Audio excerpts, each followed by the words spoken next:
Sivaya Nama Thiruppaatu.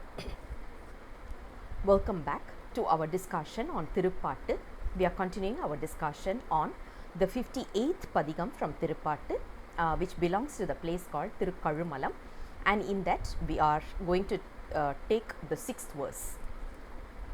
Varum peru valvinai yendrirunthu enni varunthal utren maravaa manam petren virumpi manathu meykulirpu yeythi vendi ninre vithi yaaley arumbinai alarinai amudhinai thenai aiyanai aravan piravi arukkum karumbinai perum neringiya kalani kazhumala valanagar kandu kondene. This verse resonates our status, our situation right now that we are in. If you look at this particular verse, he says, as in Nambi Arurar says, or he talks about from his point of view, but we have to think about it from our point of view. We all know the concept of karma.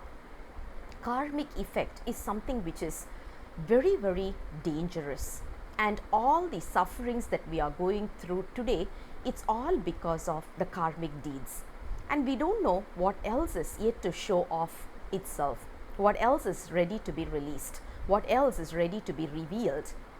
But unfortunately, we are suffering for something that we don't know what we have done. That is what Nambi Arurar says in the first line. He says, I was so scared and worried that my karmas are going to come in and in any kind of a form, and I'm going to have more sufferings. But luckily, fortunately, I got totally enslaved to Lord Shiva, and Lord Shiva is the one who is conquering me 100%. What he did was he even gave me a mind that I'm never going to forget him forever.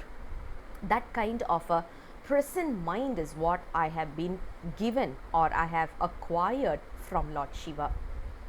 And he says, because of that, my body as well as my mind has cooled down a lot.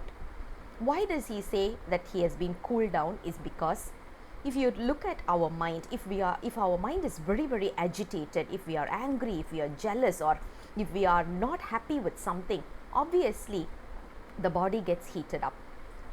Vice versa, if we are in a place which is very, very hot in nature, obviously our mind will also start to get disturbed, and we will get more and more angry. Each and every climate, each and every atmospheric condition has its own circumstances. If you are talking about quite dark and damp, it encourages depression. If you talk about quite hot and humid and warm, basically it encourages jealousiness and fear, and also the anger. So he says, my body as well as my mind has become cool. And how do we cool our body and mind? Obviously, we all know, using yogas. When we do yogas and pranayamas, our body as well as our mind will cool down, and because of that, our focus we will be able to go on with a oneness situation. He is also describing Lord Shiva in a beautiful manner. He says, you are the bud, you are the bloom, you are the nectar, you are the honey, and you are the sugar cane as well. So he is praising Lord Shiva as bud, bloom, nectar, honey, whatever, and then he says, Lord Shiva is also a sugar cane to me. You know what he did? He made me also into a sugar cane by totally negating my rebirth.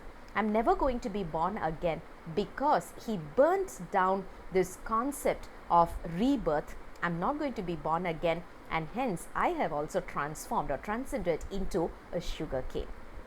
That is exactly what he's talking about in the third line.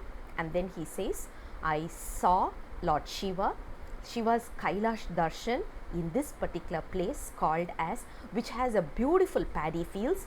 In that particular place, I saw the Kailash Darshan, and the place is called as Thirukazhumalam. And this is again resonating with the earlier 5 verses. It's exactly the same concept, showing the gratitude of seeing Lord Shiva in this particular place. I'll come back again with the next verse very soon. Until then, Sivaya Nama Thirumbalam.